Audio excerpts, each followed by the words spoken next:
Bismillahirrahmanirrahim. Assalamualaikum warahmatullahi wabarakatuh. Halo semuanya, selamat datang kembali di channel YouTube SCL Laboratory. Di video kali ini kita akan membahas pengenalan RStudio dan ekstraksi serta ekstraksi data. Yang mana ini merupakan materi di modul 6 praktikum statistika komputasi. Untuk praktikum statistika komputasi kita selanjutnya setelah UTS ini, kita akan lebih banyak lagi menggali tentang bahasa program R, dan nantinya kita akan menggunakan aplikasi RStudio. Untuk ikon RStudio itu sendiri adalah yang ini, dan RStudio itu merupakan aplikasi perkembangan dari RGUI atau aplikasi yang juga mengeksekusi bahasa program R, dan ini adalah ikon dari RGUI tersebut. Terlebih dahulu kita bahas itu tentang bahasa program R. Bahasa program R merupakan bahasa program komputer yang tingkat tinggi dan interaktif. Bahasa program R ini pertama kali dikembangkan oleh Ross Yahka dan Robert Gentleman dari Departemen Statistika Universitas Auckland, New Zealand pada tahun 1993. Bahasa program R biasanya digunakan untuk menganalisis data dan menganalisis grafik. Salah satu pengeksekusi bahasa program R adalah RGUI. Sebagai pengetahuan kita, versi RGUI terbaru yaitu 4.03 yang rilis pada 10 Oktober 2020. Bahasa program R ini bersifat open source. Open source di sini maksudnya adalah kita dapat mengakses secara terbuka dan secara mudah di internet referensi atau sumber-sumber untuk mempelajari bahasa program R lebih dalam. Dan aplikasi RGUI serta RStudio atau aplikasi pengeksekusi bahasa program ini juga bersifat free software. Free software maksudnya adalah aplikasinya mudah didapatkan dan gratis. Nah, yang paling penting diingat, bahasa program R itu bersifat case sensitif. Maksudnya adalah bahasa program R bisa membedakan huruf besar dan huruf kecil. Sehingga nantinya kita dalam menuliskan ekspresi atau bahasa program R harap diperhatikan penggunaan huruf besar dan huruf kecilnya. Selanjutnya kita bahas tentang RStudio. RStudio, sebagaimana telah dijelaskan di awal, yaitu merupakan Integrated Development Environment atau IDE untuk R yang banyak digunakan pada saat ini. RStudio ini dikembangkan pertama kali oleh J.J. Euler dan rilis pertama kali di 1 November 2016 dengan versi 1.0. Dan sebagai pengetahuan tambahan bagi kita, RStudio versi terbaru saat ini yaitu 1.1.463 yang rilis pada 29 Oktober 2018 lalu. Sama seperti RGUI, RStudio juga bersifat open source dan free software. Berikut ini adalah tampilan dari RStudio yang telah kita buka. Pada RStudio ini, semuanya disebut dengan workspace. Di workspace RStudio ini terdapat menu bar, bagian file, edit, kode, view, plot, hingga hub. Dan bagian ini disebut dengan toolbar, yaitu berisi perintah-perintah yang ada di RStudio. Selanjutnya ini dinamakan dengan source atau editor, yaitu tempat penulisan bahasa program R yang akan dieksekusi. Dan untuk mengeksekusi atau menjalankan bahasa program R, bisa dengan menggunakan atau dengan menekan mengklik tombol run ini atau yang ini. Selanjutnya, di bagian sini ada jendela konsol, yaitu untuk menuliskan sintak-sintak atau ekspresi R yang ingin kita jalankan baris per baris. Terus ada terminal dan jobs. Selanjutnya, di bagian atas ini ada environment, history, dan connection. Environment sendiri itu jendela yang menampilkan data-data yang tersimpan di dalam RAM kita atau di dalam memori RStudio kita. Terus ada history, yaitu jendela yang menampilkan hal apa saja yang telah kita lakukan atau kita eksekusi dari bahasa program R, baik itu dari bahasa program editor yang telah dijalankan atau bahasa program atau ekspresi-ekspresi R dari konsol yang telah kita jalankan. Terus ada jendela connection, yaitu menampilkan apa saja yang kita koneksikan dari RStudio ke lainnya. Salah satu koneksi yang bisa kita lakukan yaitu koneksi ke MySQL. Terus di bagian bawah ini ada file, plot, package, help, dan viewer. Untuk file itu berisi file-file yang ada di RStudio atau file-file komputer kita yang berhubungan dengan RStudio yang bisa kita gunakan. Terus jendela plot itu berguna untuk menampilkan output plot jika kita membuat plot di R. Dan package itu jendelanya berisi kumpulan-kumpulan package yang ada di RStudio. Hub menu bantuan untuk mencari bantuan yang kita butuhkan. Dan viewer itu untuk menampilkan output-output yang ditampilkan atau dihasilkan setelah kita mengeksekusi R kita nantinya. Nah, pada RStudio ini, menu bar terdiri dari menu file. Menu file itu berisi perintah-perintah sama seperti aplikasi lainnya, yaitu perintah standar. Ada new file, new project, open file, open project, save, save as. Fungsinya sama seperti aplikasi lainnya. Dan ada menu edit, yaitu yang berguna untuk membantu kita dalam mengerjakan atau mengeksekusi ekspresi-ekspresi R nantinya atau memanipulasi ekspresi R yang kita bikin. Dan ada menu code, yaitu berkaitan dengan bahasa program R atau kode-kode atau coding-coding yang kita ekspresikan atau kita tuliskan nantinya. View ini berguna untuk mengatur tampilan WordPress kita, mulai dari hide toolbar, zoom in, zoom out untuk memperbesar, memperkecil, next tab, previous tab, first tab, hingga akhirnya show files dan show plot. Menu plot ini sendiri yaitu untuk mengatur bagaimana output atau tampilan window plot kita. Dan menu session itu ada new session, terminate R, restart R, hingga quit session. Dan ada menu build, itu ada configure build tools, dan menu debug. Menu debug ini nantinya sama fungsinya dengan menu miss pada RGUI. Terus ada profile, dan menu tools itu ada install package yang berguna untuk menginstal package yang belum ada di RStudio kita, check for package update untuk melihat update tentang atau pembaruan tentang package, hingga global option. Dan menu hub itu untuk mencari bantuan-bantuan yang kita butuhkan dalam menggunakan RStudio nantinya. RStudio siap untuk digunakan. Bisa kita lihat di saat penggunaan konsolnya telah muncul, nanti itu muncul tanda prompt atau tanda yang ini, yang biru seperti tanda panah ini. Selanjutnya, kita lihat bagaimana tampilan layout dari RGUI. Berikut ini adalah tampilan layout dari RGUI yang telah kita buka. Nah, RGUI itu terdiri sama seperti RStudio, terdiri dari menu bar, yaitu ada menu file yang berisi sama seperti aplikasi lainnya, yaitu menu standar, ada new script, open script, save workspace, dan save history, serta exit. Terus ada menu edit, yaitu untuk membantu kita dalam memanipulasi mengeksekusi R nantinya. Menu view untuk mengatur tampilan workspace dari RGUI ini. Dan miss yaitu berisi stop current computation, yaitu memberhentikan komputasi yang sedang berlangsung. Stop all computation yaitu memberhentikan seluruh komputasi yang ada. Dan ada menu package, itu untuk sama seperti menu package di RStudio tadi. Menu Windows itu untuk mengatur tampilan yang bagian kosong ini. Itu biasanya nanti akan menghasilkan output-output yang ada setelah kita menjalankan atau mengeksekusi bahasa program R yang kita tuliskan. Terus ada menu hub, sama juga dengan RStudio, kita bisa mencari bantuan tentang RGUI di sini.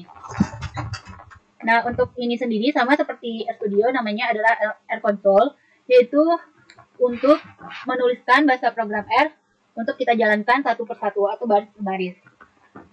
RGUI yang siap digunakan yaitu sama juga halnya seperti RStudio, sudah muncul tanda prompt-nya, yaitu tanda panah ini.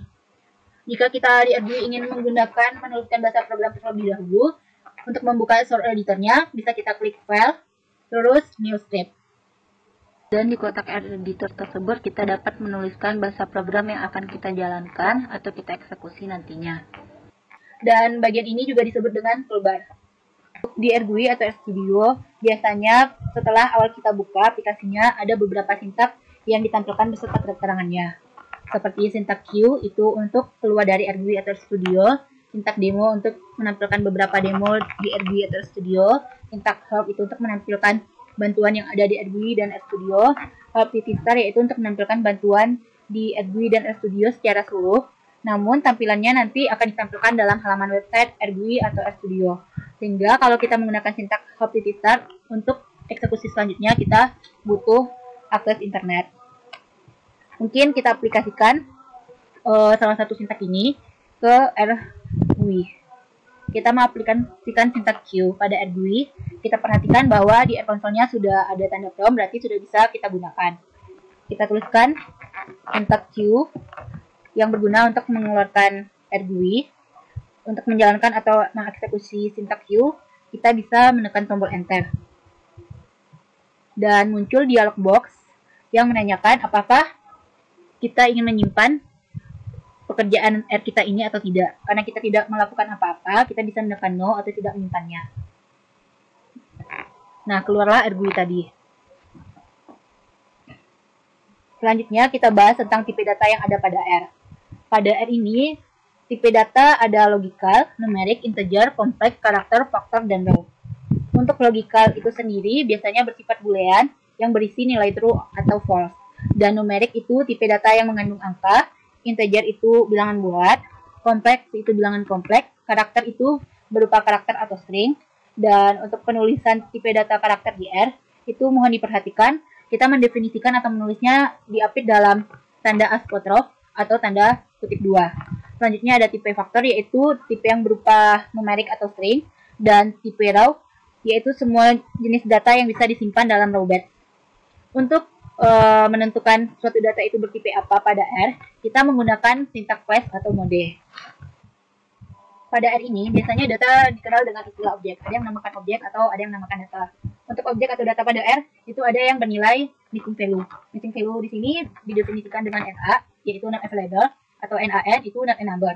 Untuk NaN itu seperti upper null, atau suatu hal yang tidak didefinisikan. Atau bisa juga seperti hasil limit yang bersifat divergen nantinya. Untuk mengecek apakah suatu data itu bernilai NA, itu kita bisa menggunakan sintak is.na. Sedangkan untuk mengecek apakah suatu data itu bernilai NaN, itu kita bisa mengeceknya dengan sintak is.nan. Di R kita juga mengenal fungsi. Fungsi di R ini ada fungsi yang sudah memang didefinisikan oleh R, dan kita juga bisa menggunakan fungsi yang belum didefinisikan oleh R dengan kita definisikan terlebih dahulu. Untuk fungsi yang telah didefinisikan dari R, itu kita langsung bisa menggunakannya dengan sintak nama fungsi dan argumen yang dibutuhkannya ditulis di dalam kurung.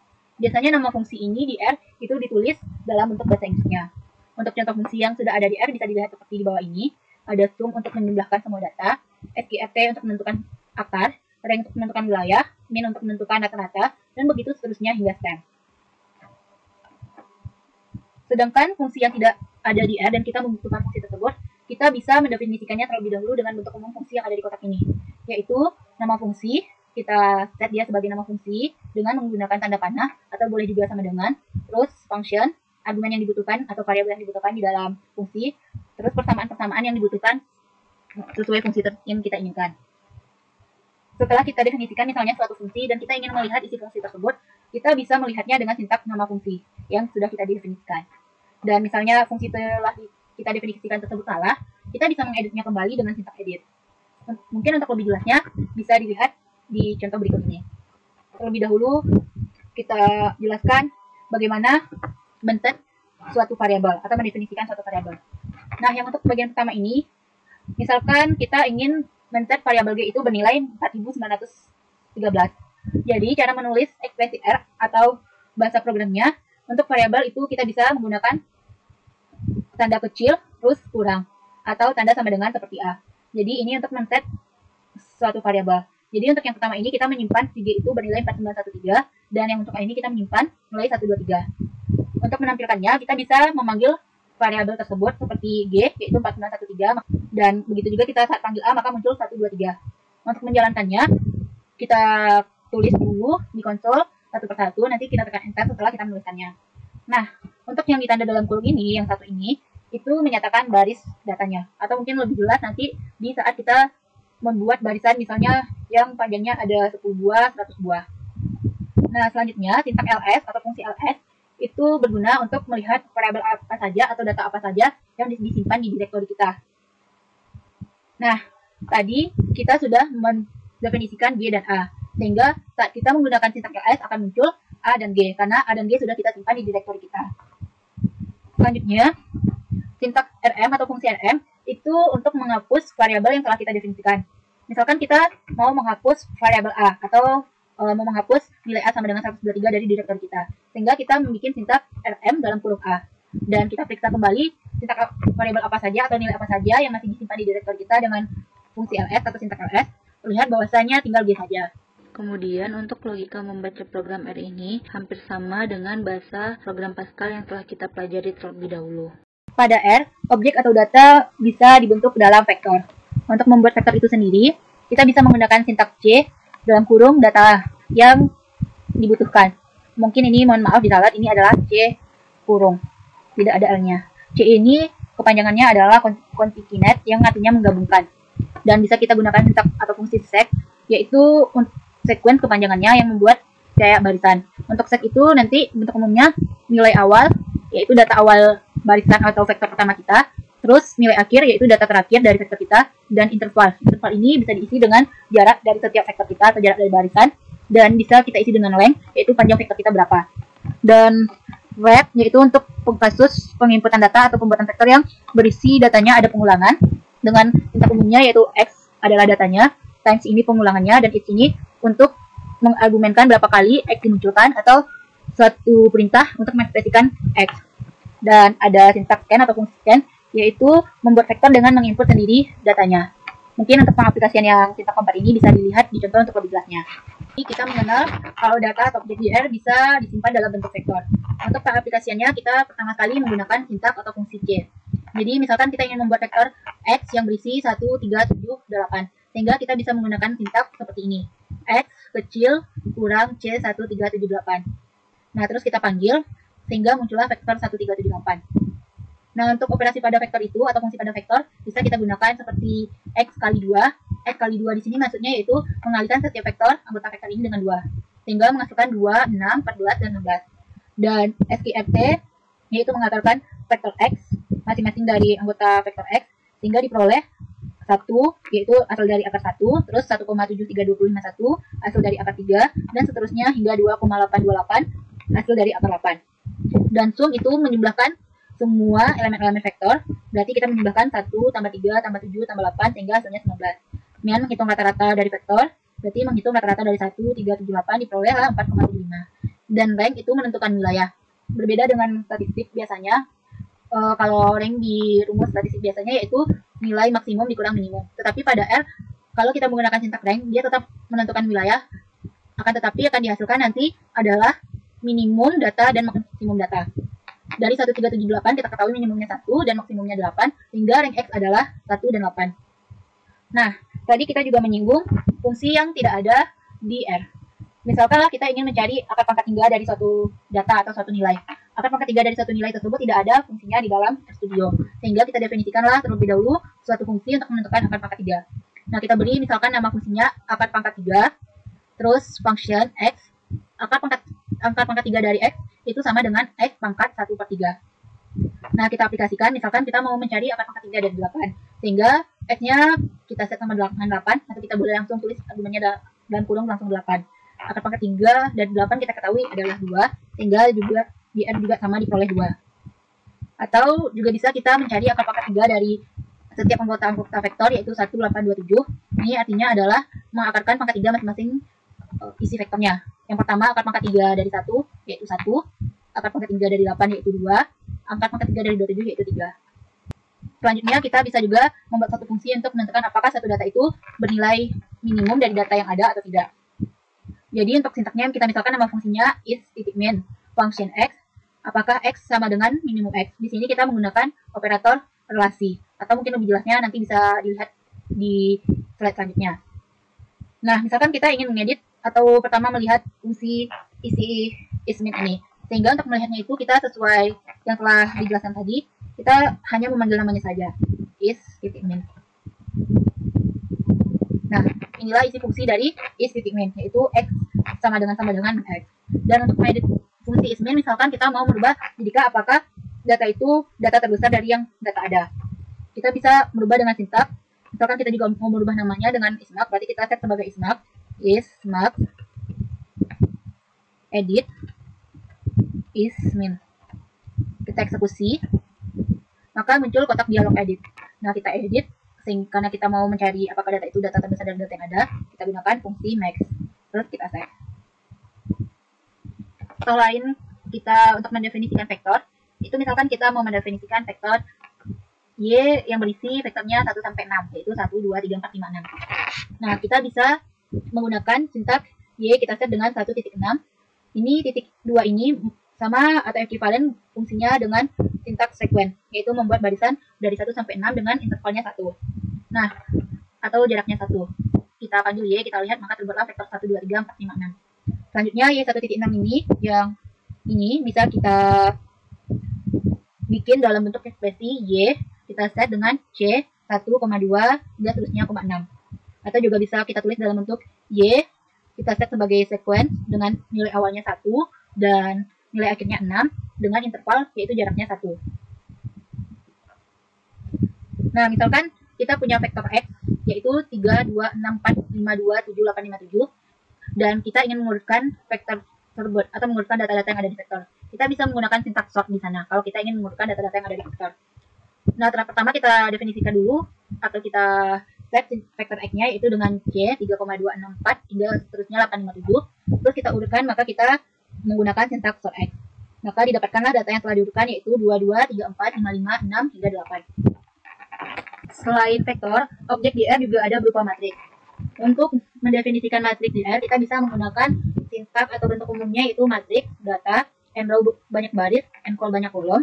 By row biasanya defaultnya true, yaitu artinya terlebih dahulu kita mengisikan data-data ke barisnya, baru ke kolomnya. Kalau by row-nya sama dengan false, itu artinya kita terlebih dahulu mengisikan data-data ke kolom baru ke baris. Dan dimensi ini defaultnya itu null. Atau dimensi ini berfungsi untuk memberi nama-nama setiap baris dan kolomnya. Di dalam matriks ada sintaks atau fungsi di R, yaitu cbin, rowbin, rowname, colname, tdins, encol, enrow, dan solve. Yang perlu digarisbawahi untuk mencari inverse matriks, kita bisa menggunakan sintaks solve. Dan untuk mencari dimensi matriks itu bisa menggunakan dim. Dan untuk menentukan jumlah kolom atau baris dari matriks, kita bisa menggunakan sintaks encol untuk jumlah kolom, enrow untuk jumlah baris. Selain matriks dan vektor, objek di R juga ada yang berupa array. Array ini adalah suatu objek bertipe numerik dengan atribut dimensi. Perbedaan array dan matriks itu sendiri terletak kalau array itu bisa mempunyai dimensi lebih dari 2. Mungkin untuk lebih jelasnya nanti bisa dilihat di contoh. Untuk bentuk umumnya atau sintaks umumnya itu array data, dim sama dengan length data, dan dimness sama fungsinya seperti matriks tadi. Selain itu juga ada objek di R berupa data frame. Data frame ini merupakan generalisasi dari matriks dengan kolomnya bisa menampung tipe-tipe yang berbeda. Bedanya dengan matriks, kalau matriks hanya menampung tipe-tipe data numerik saja, kalau di data frame ini bisa menampung data numerik sekaligus data karakter atau data lainnya. Untuk bentuk umum sintaks dari data frame bisa dilihat di kotak di bawah ini, atau lebih lanjut bisa dilihat di help. Ini sintaks umum secara defaultnya. Nah, berikut aplikasi dari sintaks matriks, array, dan data frame.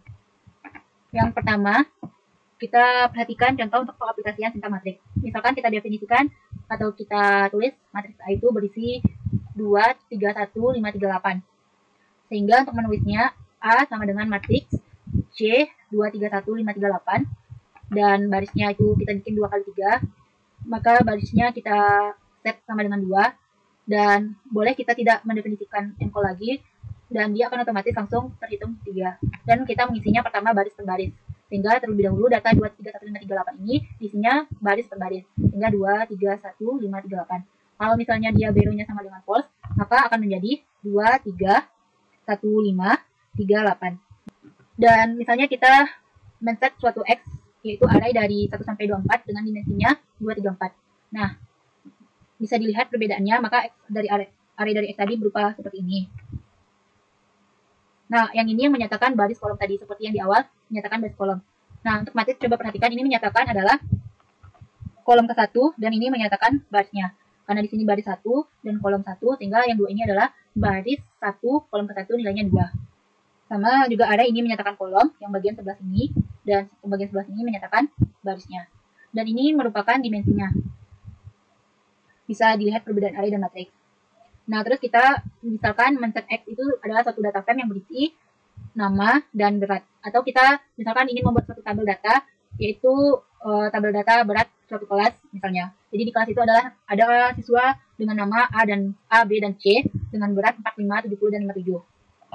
Nah, kita bisa menggunakan sintaks data frame, maka hasilnya terlihat seperti tabel. Di R ada macam-macam operator, sama halnya dengan aplikasi lain.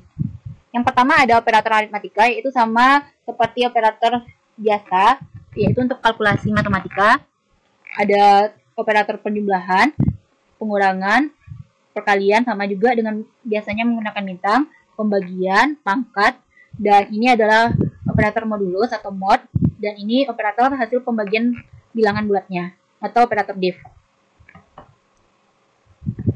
Selanjutnya ada operator relasi. Operator relasi yaitu membandingkan dua hal. Ada sama dengan, tidak sama dengan, lebih besar dari, lebih kecil dari, lebih besar sama dengan, atau lebih kecil sama dengan. Untuk simbolnya sama seperti aplikasi lainnya. Dan selanjutnya terakhir ada operator logika, yaitu ada operator logika AND, NOT, dan AND elemen WIS. Berikut ini contoh pengaplikasian operator-operator yang ada di R. Yang pertama untuk contoh pengaplikasian operator aritmatika. Untuk operator aritmatika ini kita bisa mengaplikasikannya seperti kalkulator pada umumnya. Misalkan kita ingin menghitung 3 dikali dalam kurung 11 kali 5 tambah 2 kali 3. Sehingga kita langsung saja bikin sintaks seperti biasa, yaitu 3 kali dalam kurung 11,5 tambah 2 kali 3.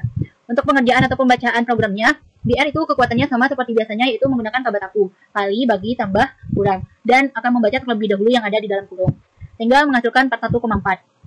Selanjutnya, ada sintaks 2 pangkat C 3,5,10. Ini sebenarnya juga menggunakan operator aritmatika, yaitu pangkat. Pembacaannya yaitu mencari 2 pangkat setiap anggota-anggota vektor yang ada. Berarti nanti hasilnya 2 pangkat 3, 2 pangkat 5, 2 pangkat 10. 2 pangkat 3 sama dengan 8, 2 pangkat 5 sama dengan 32, 2 pangkat 10 sama dengan 1024. Dan ini untuk menghitung nilai mutlak X kurang rata-ratanya. Jadi pertama nanti akan dicari dulu rata-ratanya. Terus yang bagian di bawah ini kita menggunakan operator bandingan atau operator relasi. Misalkan kita punya data 35168. Kita set X sebagai data 35168 dan kita ingin menentukan masing-masing data apakah data X tersebut besar dari 5. Sehingga kita bisa menggunakan sintaks tanda besar, yaitu X besar 5. Perhatikan satu persatu. Yang pertama datanya ada 3. 3 apakah besar dari 5? Karena 3 tidak besar dari 5 atau salah, maka akan keluar nilai boolean false, yang mengartikan bahwa itu salah. Dan 5 apakah besar dari 5? Itu juga menyatakan salah, karena 5 tidak besar dari 5. Dan begitu seterusnya, untuk 8 besar dari 5, bernilai benar, sehingga menghasilkan true. Untuk operator perbandingan mungkin bisa sebagai catatan bagi kita semua. Operator perbandingan biasanya akan menghasilkan nilai-nilai boolean, yaitu false dan true. Selanjutnya kita masuk ke dalam ekstraksi data. Ekstraksi data ini sebenarnya berfungsi untuk mengambil beberapa data dari vektor yang telah kita definisikan, atau mengambil data hanya beberapa atau sebagian dari matriks, ataupun array, ataupun data frame yang telah kita definisikan. Untuk bentuk umumnya itu X subscript. Subscript diapit oleh kurung siku-siku. Subscript ini adalah mendefinisikan data yang akan kita ambil dari data yang telah kita definisikan sebelumnya. Untuk pengambilannya itu berdasarkan 3 hal. Yang pertama berdasarkan indeks positif, yaitu menyatakan bahwasanya kita mengambil elemen dari data tersebut. Dan berdasarkan indeks negatif menyatakan kecuali dari elemen tersebut, dan menggunakan operasi logika, kita akan mengambil elemen tersebut jika nilai logikanya benar. Berikut ini contoh pengaplikasian ekstraksi data. Untuk pengaplikasian ekstraksi data ini, misalkan kita punya vektor nilai, yaitu data-data nilai yang berisi nilai 45, 65, 76, 34, 67, 80, 97, 57. Data tersebut kita buat dalam vektor, kita definisikanlah terlebih dahulu nilai sebagai vektor dengan sintaks berikut ini. Nah, yang pertama misalkan kita mau mengekstraksi atau mengambil data dari data nilai itu, yaitu data yang kedua dari nilai. Sehingga berarti kita menggunakan indeks positif, sehingga kita menggunakan sintaks nilai 2. Maka data kedua dari nilai adalah 65, sehingga terambillah 65. Atau bisa juga kita gunakan, misalkan kita ingin mengambil data 1 sampai data ketiga dari nilai tersebut. Nah, maka kita menggunakan tetap juga indeks positif, berarti dengan sintaksnya indeks positifnya 1 sampai 3, atau 1.23, sehingga terambillah data nilai 45, 65, dan 76. Sama halnya seperti di bawah ini. Nah, untuk yang operator logika, berdasarkan operator logika, misalkan kita ingin mengambil data nilai yang datanya atau nilainya besar dari 65, sehingga kita menggunakan operator logika nilai besar dari 65. Nilai yang besar dari 65 itu sendiri adalah 76, 67, 80, dan 97. Itu sama juga hasilnya seperti yang di bawah ini. Nah, untuk yang indeks negatif, misalkan kita mau mengambil semua data dari data nilai, tetapi kita tidak mengambil data pertama dari data nilai tersebut. Maka kita menggunakan sintaks indeks negatif, yaitu nilai negatif 1, yang menyatakan kecuali pengambilan data 1. sehingga hilanglah data 45 dan selainnya terambil. Pada R kita juga bisa membuat suatu grafik, yaitu dengan menggunakan sintak umumnya, yaitu plot X, Y. Type X ini adalah data yang akan diplotkan di sumbu ordinat dan Y di sumbu aksis. Dan untuk type itu sendiri, defaultnya biasanya bertipe P. Tipe-tipe pada plot itu ada P, membuat plot berupa titik atau scatter plot, L berupa garis, B, plot titik-titik dan dihubungi oleh garis, O yaitu plot titik-titik dan ditimpa dengan garis-garisnya, H membuat plot garis vertikal dari titik ke garis Y sama dengan 0, S membuat fungsi tangga, N tidak membuat grafik plot sama sekali kecuali plot dari garis aksis. Mungkin lebih jelasnya bisa dilihat gambar berikut ini. Nah, ini adalah plot berupa tipe P, hanya titik-titik saja, yang biasanya digunakan scatter plot. Ini grafik yang berupa garis, dan ini tipe B, yaitu plot dengan titik-titik yang dihubungkan oleh garis, sedangkan ini tipe O, titik-titiknya ditimpa oleh garisnya. Ini tipe H, dan ini tipe S, fungsi tangga, dan ini tipe N. Pada R, kita bisa membangkitkan suatu bilangan acak. Untuk sintak atau ekspresi R-nya itu, R plus distribusi, dalam kurung banyak data yang kita bangkitkan, dan diikuti dengan parameter distribusi. Jika kita tidak menyatakan parameter distribusinya, maka dia akan mengikuti default parameter distribusi yang telah didefinisikan oleh R. Nah, ini berikut distribusi-distribusi yang mungkin bisa kita gunakan. Nah, misalkan normal. Kita ingin membangkitkan bilangan acak dari distribusi normal. Sehingga sintaknya adalah R norm dengan argumen di dalam kurungnya adalah N ini menyatakan banyaknya bilangan yang akan kita bangkitkan. M ini adalah mu, yaitu parameter mu normal kita, dan S ini sigma parameter dari normal kita. Nah, untuk mu itu sendiri defaultnya kalau di R sama dengan 0. Dan di S, parameter defaultnya di R itu, S itu bernilai 1. Sehingga kalau misalnya nanti kita hanya membuat R norm N tutup kurung, misalkan N-nya 10, berarti N norm 10, berarti kita membangkitkan bilangan acak sebanyak 10 buah dengan sebaran baku normal. Karena dia memiliki mu 0 dan sigmanya 1. Di R kita juga bisa membangkitkan contoh acak, yaitu dengan menggunakan sintak sampel, data yang akan sumber data atau referensi data yang mau kita bangkitkan itu, N banyak data, dan replace ini berfungsi untuk mengatur apakah terjadinya pengembalian atau tidak. Jika terjadinya pengembalian, maka replace-nya sama dengan true, dan jika tidak ada pengembalian, replace-nya sama dengan false. Karena kita menyinggung membangkitkan bilangan acak dari suatu distribusi atau sebaran, maka di R kita juga bisa menentukan suatu peluang, dan menentukan kuantul serta FKP. Untuk menentukan peluang itu sendiri, sintaknya adalah P diikuti dengan distribusinya, dan menentukan kuantil itu sintaknya Q diikuti distribusinya, dan FKP atau fungsi kepekatan peluang itu sintaknya D diikuti dengan distribusinya. Untuk Q ini sebenarnya nilai kebalikan dari hasil P. Berikut contoh, misalkan kita membuat satu plot dari data dengan X-nya 2, 5, 3, 7, 9, dan Y-nya 12, 20, 31, 17, 5. Jadi nanti data di X kita definisikan dengan vektor X, dan data di Y kita definisikan vektor Y. Sehingga dapat kita bikin plotnya X, Y dengan sintak ini, sehingga nanti akan menghasilkan berupa scatter plot seperti ini. Dan selanjutnya kita plot juga X, Y tapi dalam bentuk garis, sehingga kita gunakan tipe L atau hasilnya seperti ini.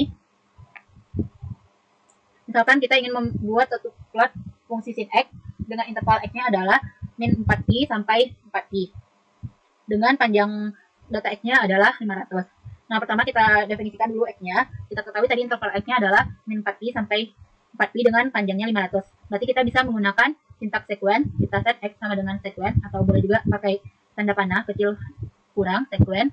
Karena tadi interval awalnya min 4pi, maka nilai awalnya min 4 kali pi, dan nilai akhirnya 4pi, maka 4 dikali pi, dan kita membutuhkan panjang vektornya atau intervalnya 500, sehingga length sama dengan 500. Selanjutnya, kita definisikan Y sama dengan set X, dan kita plotkan dengan tipe garis, sehingga plot X, Y, L hasilnya adalah seperti ini. Selanjutnya yang dan if ini adalah contoh pembangkitan bilangan acak yang menyebar normal uniform, yaitu sebanyak 100 buah. Nah, inilah data yang dibangkitkan dari sebaran uniform tersebut. Nah, seperti halnya yang sudah dijelaskan di awal, bahwasanya ini menyatakan barisannya. Nah, jadi ini kan 1, berarti ini data pertama. Dan ini 7, berarti ini ada data ke-7. Atau bilangan acak yang ke-7 dibangkitkan.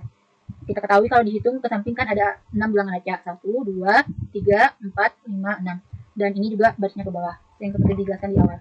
Dan misalkan kita ingin membangkitkan bilangan acak menyebar normal baku dengan 100 bilangan acak, maka sintaknya adalah R norm 100, seperti juga yang telah dijelaskan. Maka dapatkanlah hasil bilangan acaknya seperti berikut ini. Selanjutnya, kita membagikan bilangan acak dengan sebaran T sebanyak 75 dan derajat bebasnya 2. Maka dihasilkanlah data sebanyak 75 buah bilangan acak yang menyebar T dengan derajat bebas 2. Dan ini yang P0 adalah menghitung peluang dari 2,5 dengan sebaran norm atau dengan sebaran normal baku. Sehingga peluang dari 2,5 dihasilkan 0,9937903. Atau ini sama dengan menyatakan peluang Z kecil sama 2,5. Dan ini QT, yaitu menghitung kuantil dari 0,95 dengan derajat bebasnya 7. Dan ini peluang T. Kan tadi diketahui bahwa QT dan PT adalah kebalikan. Nah, kita dapatkan kuantil 1,8945311. Nah, misalkan kita ingin menghitung peluang 1,8945311 untuk membuktikan apakah memang dia 0,95 peluangnya. Sehingga kita gunakan PT 1,89508 dengan derajat bebas 7. Ternyata hasilnya memang 0,95 atau dalam bentuk angka ilmiahnya itu 9,533251 E pangkat min 10. E pangkat min 10 ini artinya 10 pangkat min 1. Baik, selanjutnya kita bahas latihan-latihan yang ada di modul. Mungkin bisa dibuka juga modulnya sekalian, yaitu bagian latihan-latihannya. Soal yang pertama, di sana kita diminta untuk melakukan perhitungan pada R. Yang poin A yaitu menghitung 2 tambah 3 dikali 5 kurang 7 pangkat 4. Nah, maka bisa kita tulis sintaksnya adalah 2 tambah 3 dikali 5 kurang 7 pangkat 4. Kita eksekusi dengan menggunakan inter. Sehingga menghasilkan minus 7186. Selanjutnya poin B, kita diminta untuk menghitung nilai akar 10. Kita menggunakan sintaks akar yaitu STRT 10. Didapatkan 3,16278. Selanjutnya kita diminta untuk menghitung 1/2 pi dikali eksponen min eksponen dari min tengah kali 3 pangkat dikali 3 kuadrat. Itu dapat kita tulis dalam sintaks 1/2 kali pi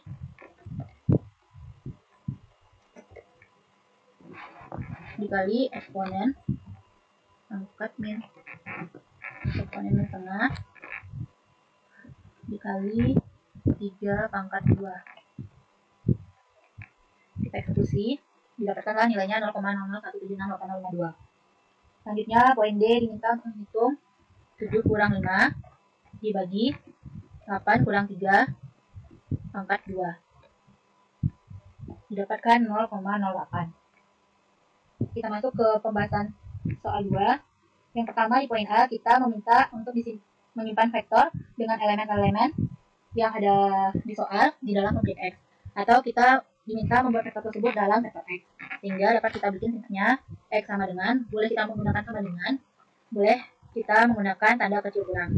X sama dengan, kita gunakan sintaks C konsikinet karena datanya tidak beraturan.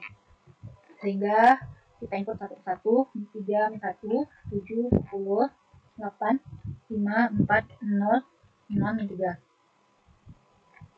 Nah, selanjutnya diminta untuk menghitung 2 kali X yang disimpan dalam Y. Maka sintaksnya adalah Y sama dengan 2 bintang X. Nah, sebelumnya coba dulu kita tampilkan X dan Y-nya. Ini adalah X-nya, data X-nya, dan ini data Y. Nah, untuk arti Y sama dengan 2 kali X yaitu mengalihkan setiap vektor-vektor atau setiap anggota vektor ini dengan 2. Sehingga diperoleh 2 kali 3, 6. Min 1 kali 2 sama dengan min 2. 7 kali 2 sama dengan 14. 10 kali 2, 20. Hingga seterusnya min 3 kali 2 sama dengan min 6. Nah, yang untuk poin 2C kita diminta untuk menghitung X tambah Y. X tambah Y. X tambah Y itu artinya kita menjumlahkan setiap vektor-vektor yang ada. Atau setiap anggota-anggota dari vektor. 3 tambah 6, 9. Min 1 tambah min 2 sama dengan min 3. 6 tambah 12 sama dengan 18. Min 3 tambah min 6 sama dengan min 9. Lanjut ke poin D, diminta untuk membuat vektor Z dengan elemen bilangan bulat 1 sampai 10. Nah, karena ini berurutan dan 1 sampai 10, kita bisa menggunakan sintaks Z sama dengan 1, 2, 10 atau pakai sekuen dengan intervalnya atau jaraknya sama dengan 1. Nah, kita tampilkan Z dan inilah vektor data vektor Z kita. Selanjutnya di poin E kita diminta untuk menghitung X dibagi Z. Nah, jadi ini sama seperti halnya, dia hasil dari setiap anggota X dibagi setiap anggota Z. Sehingga anggota X tadi kan pertama 3 dibagi dengan 1, 3. 1 dibagi dengan 2, min 0,5. Ya, terusnya min 3 dibagi 10, min 0,3. Terus kita di poin R diminta untuk menghitung rata-rata X dengan menggunakan min X. Langsung diketik saja min X. Sehingga didapatkan rata-rata dari data X yaitu 3,9. Di poin G diminta menghitung jumlah dari data X atau dengan menggunakan sintaks sum X didapatkan 39. Disuruh menentukan median dari data X yaitu dengan menggunakan sub median. Didapatkan 4,5. Dan di poin selanjutnya di I kita diminta untuk menghitung X pangkat 2. Di X pangkat 2 itu hasilnya nanti akan memangkatkan setiap anggota X dengan 2. Jadi 3 pangkat 2 sama dengan 9, min 1 pangkat 2 sama dengan 1, hingga seterusnya min 3 pangkat 2 sama dengan 9. Selanjutnya di poin G, kita diminta untuk menghitung log Z. Kita menggunakan sintaks log Z. Nah, ini sama juga melogkan setiap anggota-anggota yang ada di vektor Z. Jadi, log 1 didapatkan 0, log 2 didapatkan 0,69, 314272, dan hingga seterusnya log 10 didapatkan 2,302851. Selanjutnya, soal ketiga. Yang pertama, kita diminta lakukanlah perintah berikut untuk mengenal tipe objek. Nah, yang pertama, kita definisikan objek atau nama sebagai Budi. Nama sama dengan Budi. Jadi, di sini kita disuruh menentukan Budi itu bertipe apa. Jadi, kita gunakan sintaks mode, nama, dihasilkan karakter. Berarti hal ini Budi adalah bertipe data atau bertipe objek karakter. Selanjutnya di set nilai sama dengan 85. Juga diminta untuk menentukan tipe nilai apa atau tipe data nilai itu apa. Sama juga menggunakan mode. Diketahui kalau 85 ini adalah tipe data atau tipe objek numerik atau angka. Selanjutnya di set objek lulus sama dengan nilai besar dari 56. Juga diminta untuk menentukan tipe data lulus. Sehingga diketik mode lulus. Untuk sintaks mode lulus, maka akan keluar logikal, yaitu tipe data dari lulus adalah logikal. Hal itu terlihat pada ekspresi kita menggunakan operator perbandingan di nilai besar dari 56. Soal nomor 4. Dari vektor X yang ada di soal 2, kita diminta untuk mengambil data, yaitu data 1 sampai 8, atau menampilkan elemen ke 1 sampai 8. Kita bisa mengambilnya dengan sintaks X 1 sampai 8. Dan 4B, kita diminta untuk menampilkan semua elemen vektor X kecuali elemen kedua. Berarti kita akan menggunakan indeks negatif, sehingga kita bisa menuliskan X kurung siku negatif 2. Dan untuk yang C, kita diminta untuk menampilkan elemen vektor X yang lebih besar dari 0 dan disimpan dalam objek W. W sama dengan X, di sini kita menggunakan operator logika besar dari 0. X, W sama dengan X besar dari 0. Nah, kita tampilkan W. Nah, dapat didapatkan bahwa memang tidak ada data yang kecil sama dari 0 atau semuanya besar dari 0 pada data di W. 4D, kita diminta untuk menampilkan elemen X yang kurang dari 0 atau lebih dari 5. Berarti kita bisa menggunakan sintaks X kecil dari 0 atau X besar 5. Soal nomor 5. Di soal nomor 5 kita diminta untuk menentukan panjang vektor dari X dengan menggunakan length X. Dan begitu juga 5B, kita diminta untuk menentukan panjang vektor dari Z dan sintaksnya sama, masih menggunakan length X. 5C, kita diminta untuk memplot X, Z dan Z, X. Total perhatikan perbedaannya. Pertama kita plot X, Z. Untuk plot X, Z itu menghasilkan seperti ini, yang menyatakan bahwa si X adalah sumbu ordinat dan Z adalah sumbu aksis. Sedangkan untuk plot Z, X itu menghasilkan seperti ini, yang mana Z menjadi sumbu ordinat dan X menjadi sumbu aksisnya. Atau lebih jelasnya mungkin bisa terlihat di 5D, itu membuat plot tersebut dengan tipe line.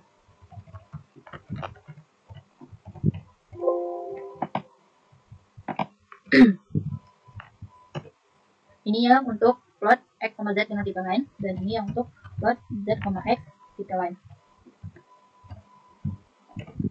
Nah, kita lihat bahwasanya memang beda. Di 5E kita diminta untuk membuat gambar persegi panjang dengan satu satuan. Kita bisa menggunakan sintaks plot dan tipenya nanti line. Untuk lebih jelasnya, pertama kita imajinasikan atau kita gambarkan dulu suatu persegi panjang di buku dan tentukan koordinat-koordinat mana saja yang dilewati oleh persegi panjang tersebut. Dan koordinat-koordinat persegi panjang yang dilalui itu kita definisikan dalam vektor A dan B. Dengan A adalah koordinat melambangkan koordinat yang melewati sumbu X-nya atau sumbu ordinat, dan yang B adalah vektor yang melambangkan koordinat yang dilewati di sumbu Y atau sumbu aksis. Setelah kita gambarkan, kita mendapatkan kalau vektor A nantinya berisi data 1,2,2,1,1 dan B sama dengan vektor 1,1,2,2,1.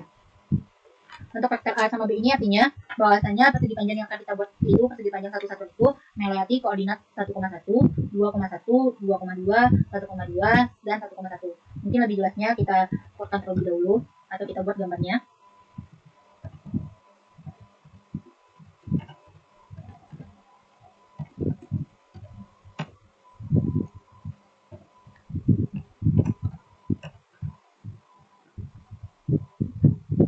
Nah, ini hasil yang ditampilkan persegi panjang dengan satu satuan, nampak bahwasanya ini 1/2 dan ini juga 1/2. Nah, ini mohon maaf ada typo penulisan tipenya yaitu type. Nah, untuk penulisan type itu bisa kita definisikan type sama dengan L atau bisa juga kita definisikan dengan secara tertulisnya secara langsung. Itu tergantung penggunaannya aja lagi bagaimananya.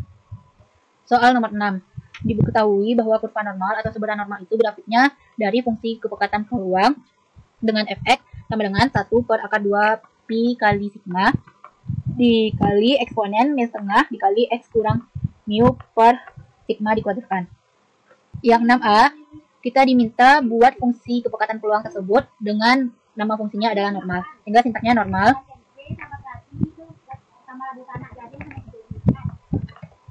function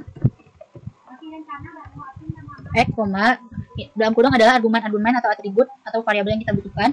Diketahui bahwa dari fungsi tersebut kita nantinya membutuhkan nilai x, mu, dan sigma. X kita misalkan dengan x, mu dapat kita misalkan dengan mu, dengan m, dan sigma bisa kita misalkan misalnya dengan t, boleh juga dengan s atau bebas lainnya. Terus kita bikin persamaan fungsinya 1/rt 2 bintang pi bintang t bintang exp kurung min setengah bintang xx kurang m per t dikuadratkan. 6b, buatlah vektor x yang berisi sekuen atau barisan dari min 10 sampai 10 dengan panjangnya 40. X sama dengan sekuen min 10 sampai 10 dengan panjang 40.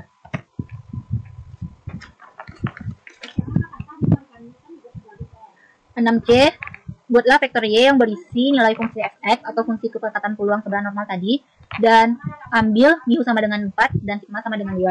Sehingga dapat ditulis y sama dengan normal x, 4,2.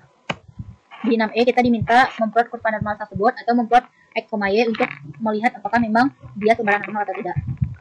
Plot x, y titik line, dan terlihat bahwasanya y memang menyebar normal datanya. Soal nomor 7, membuat vektor, yaitu vektor 1 sampai 20 dengan jarak 1. Kita bisa membikinnya langsung dengan 1,220 atau sekuen 1,20,1. Yang B, kita membuat vektor 20 sampai 1 dengan jarak pengurangannya kurang 1,1. Berarti kita bisa membuat balikannya 20,21 atau sekuen 20,1 jaraknya min 1. 7C, kita diminta untuk membuat vektor 1 sampai 20 dengan jarak 1, dan seterusnya ada vektor 19, 18 hingga 2 sampai 1 dengan jarak 1 juga. Ini kita bisa membuatnya dengan C 1,20, 19 sampai 1. 7D, kita diminta untuk membuat vektor 4,6,3 dan disimpan ke dalam objek dengan nama TMP. Simpangnya TMP sama dengan C 4,6,3. Di 7E sampai G kita diminta mengaplikasikan fungsi rep. Yang E kita akan membawa vektor 4,63 yang dimunculkan atau di mana terdapat 10 kali munculnya 4. Kita bisa menggunakan rep sama dengan rep PMP 10. Dan 7F kita membuat vektor 4,63 hingga seterusnya 4, atau di mana terdapat 11 kali muncul 4, 10 kali muncul 6, dan 10 kali muncul 3.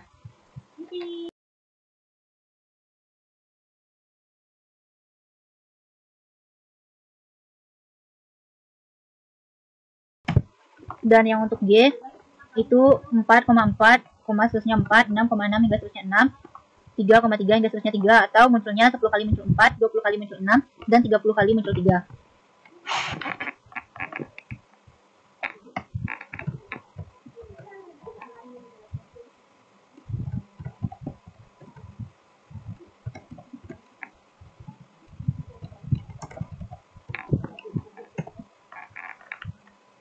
Soal nomor 8, buatlah vektor-vektor dari nilai eksponen X dikali cos X untuk X-nya 3, 3,1, 3,2, hingga seterusnya 6.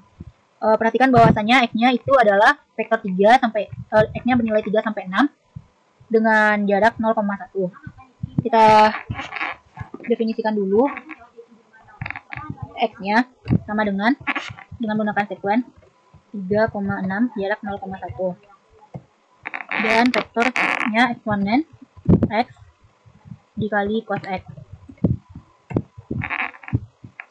Soal nomor 9. Yang A kita diminta buat vektor 0,1 pangkat 3 dikali 0,2 pangkat 1, 0,1 pangkat 6 dikali 0,2 pangkat 4, hingga seterusnya 0,1 pangkat 36 dikali 0,2 pangkat 34. Perhatikan bahwa 9A itu memiliki bentuk umumnya yaitu 0,1 pangkat 3 dikali 0,2 pangkat 1, hingga seterusnya 0,1 pangkat 36 dikali 0 pangkat 2 kali 0,2 pangkat 34, dengan pangkatnya itu bertambah 3. Yang untuk 0,1 pangkat 3-nya ke baris selanjutnya itu bertambah 3 ke 6 bertambah 3. Dan untuk yang 0,2 di baris pertama kan pangkatnya 1, di baris kedua itu 0,2 pangkat 4 juga bertambah 3. Hingga kalau yang untuk 0,1 pangkatnya dimulai dari 3 sampai 36 dengan jarak 3. Sedangkan untuk yang 0,2 itu pangkatnya membuat barisan 1 sampai 34 dengan jaraknya juga 3. Sehingga kita bisa membuat sintaknya 0,1 di pangkat Y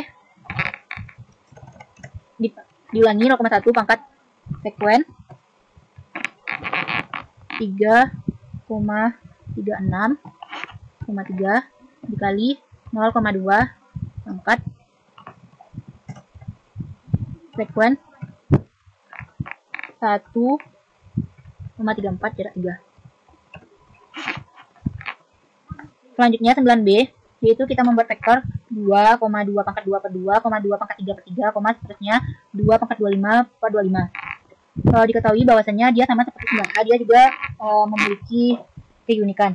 Yaitu yang 2 ini bisa, 2 di baris pertama kita bisa membentuknya dalam bentuk 2 pangkat 1 per 1. Jadi untuk yang di atas skor atau pembilang itu setiap barisannya pangkatnya 1 sampai 25 atau merupakan barisan 1 sampai 25 dengan jaraknya 1. Sedangkan untuk yang di bawah par atau penyebut itu merupakan barisan 1 sampai 25 dengan jarak 1. Sehingga kita bisa membuatnya adalah sintak dengan sintak 2 pangkat sekuen 1,25,1 dibagi sekuen 1,25,1. Nomor 10. Nomor 10 kita diminta untuk menghitung sigma dari I sama dengan 10 sampai 100 untuk I pangkat 3 tambah 4I kuadrat. Pertama kita definisikan dulu I-nya. I-nya dari 10 sampai 100 dengan berarti jaraknya 1 karena dia sigma. I sama dengan sekuen 10,100 jarak 1. Dan kita hitung sigmanya berarti sum I pangkat 3 tambah 4 kali I pangkat 2 menghasilkan 268,5,2735.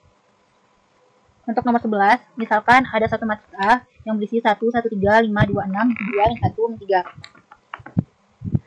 11A kita diminta untuk menentukan inverse dari A dengan menggunakan fungsi solve atau sintak solve. Pertama kita definisikan dulu matriksnya. A sama dengan matriks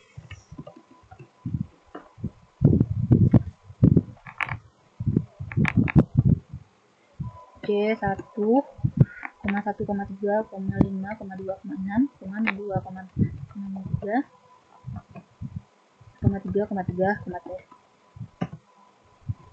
Ini matriks A. Terus 11A inverse matriks sehingga kita menggunakan fungsi atau sintak A. Nah, di sini keluar error in solve default A, system functionally singular. Hal ini menyatakan bahwasannya matriks ini singular atau matriks ini tidak punya inverse dengan alasan matriks ini singular karena determinannya sama dengan 0. Nah, yang B kita diminta untuk memeriksa A pangkat 3 sama dengan 0, di mana 0 adalah matriks 0 berukuran 3 kali 3. A pangkat 3 itu sama dengan A kali A kali A. Untuk perkalian matriks kita bisa menggunakan sintak persen bintang persen. Berarti A persen bintang persen A persen bintang persen A. Nah, terbukti bahwasanya sama dengan 0. Yang C, gantilah elemen kolom ketiga dengan jumlah elemen-elemen kolom kedua dan ketiga. Jadi sintaknya dapat kita lakukan adalah dengan menuliskan A sama 3 sama dengan A sama 2 tambah A sama 3. Kita tampilkan lagi matriks A-nya. Nah, berubah kolom ketiganya udah diganti dengan 2 ditambah elemen-elemen kolom kedua ditambah kolom ketiga. 1 tambah 3 sama dengan 4, 2 tambah 6 sama dengan 8, dan 1 tambah min 3 sama dengan 4. Soal nomor 12, pertama buatlah matriks A dan B berikut ini. Matriks A-nya ukuran 2 kali 2, berisikan 2, 1, 2, dan 4. A sama dengan matriks C 2,1, min 3,4, 2,2.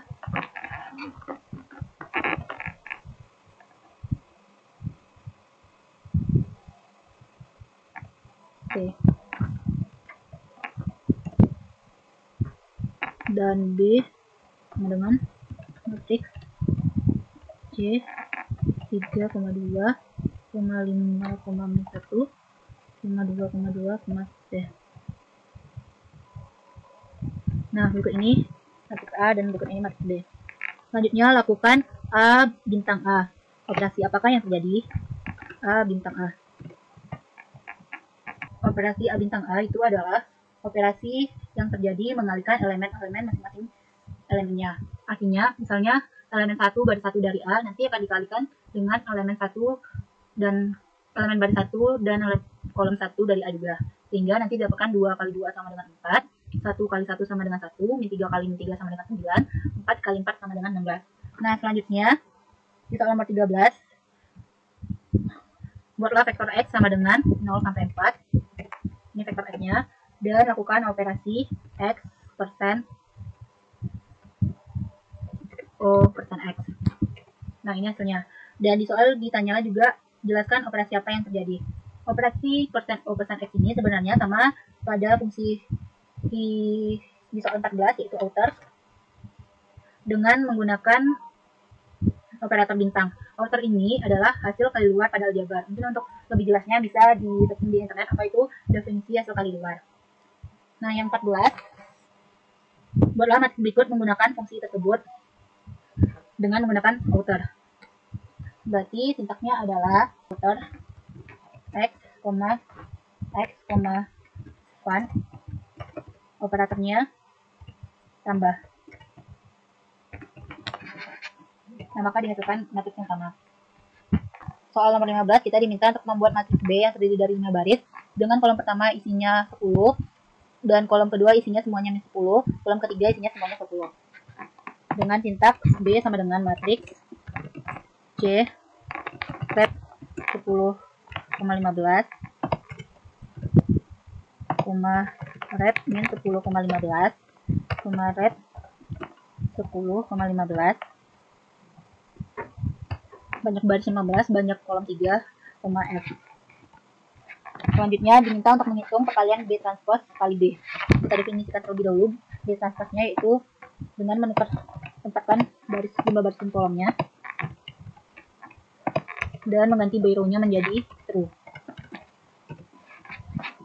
Maka dapat dilakukan perkalian B transpose dengan B itu dengan sintak BT persen bintang persen B. Sehingga didapatkan berikut ini. Selanjutnya, kita diminta untuk menggunakan fungsi cross product. Cross product dari B. Cross product ini adalah fungsi yang menghasilkan hasil kali produk B, atau artinya sama dengan B transpose kali B. Soal nomor 16, diminta untuk menyelesaikan SPL di bawah ini. Untuk menyelesaikan SPL, kita dapat membentuk SPL-nya seperti di aljabar ke dalam bentuk matriks A kali X sama dengan B. Sehingga nanti untuk memperoleh X kita bisa menggunakan rumus X sama dengan A inverse kali B. di mana A adalah matriks koefisien dari persamaan, koefisien variabelnya, dan matriks X adalah berisikan variabel-variabel persamaan, atau vektor X berisikan variabel-variabel persamaan, dan vektor B atau matriks B itu berisikan nilai-nilai yang ada setelah sama dengan di setiap persamaan. Jadi kita definisikan terlebih dahulu matriks A-nya. A sama dengan matriks C 1, 2, 3, 4, 5, 2, 1, 2, 1, 2, 3, 4, 3, 2, 1, 2, 3, 4, 3, 2, 2, 5, 4, 3, 2, 1 dengan banyak baris 5 dan banyak kolom 5 terus kita definisikan matriks B sama dengan matriks, yaitu matriks yang nilai-nilai membuat sama dengan setelah sama dengan 7, min 1, min 3, 5, 17, 1, 5,1, sehingga solusinya adalah solve A inverse atau solve A atau A inverse dikali dengan B. Didapatkanlah solusinya X1 min 2, X2 3, X3 5, X2 sama dengan 2, dan X5 sama dengan 4. Selanjutnya, atau juga bisa kita cari dengan solve A, B. Ini sudah langsung menyatakan A inverse dikali B. Sama. Selanjutnya soal 17, meminta baca data berikut yaitu 75, 56, 60 hingga 64 sampai 66. Yang pertama melalui keyboard dengan menggunakan scan. Kita tuliskan sintaks scan dan kita input satu persatu dari keyboard. 75, tekan enter, 56, tekan enter, 60, tekan enter, begitu seterusnya. 83, 75, 67, 90, 56, 64, 66.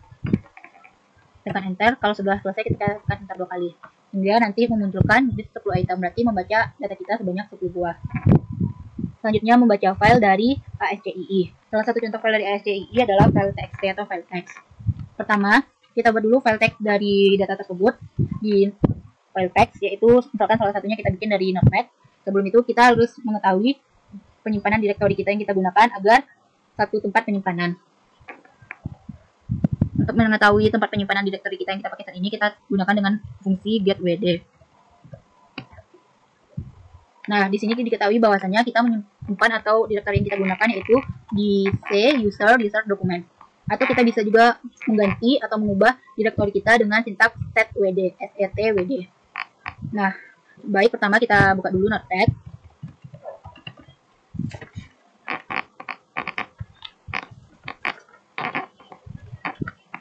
Nah, Notepad ini kita ketikkan dulu data tersebut 75, 56, 60, 83, 75, 67, 90, 56, 64, 66.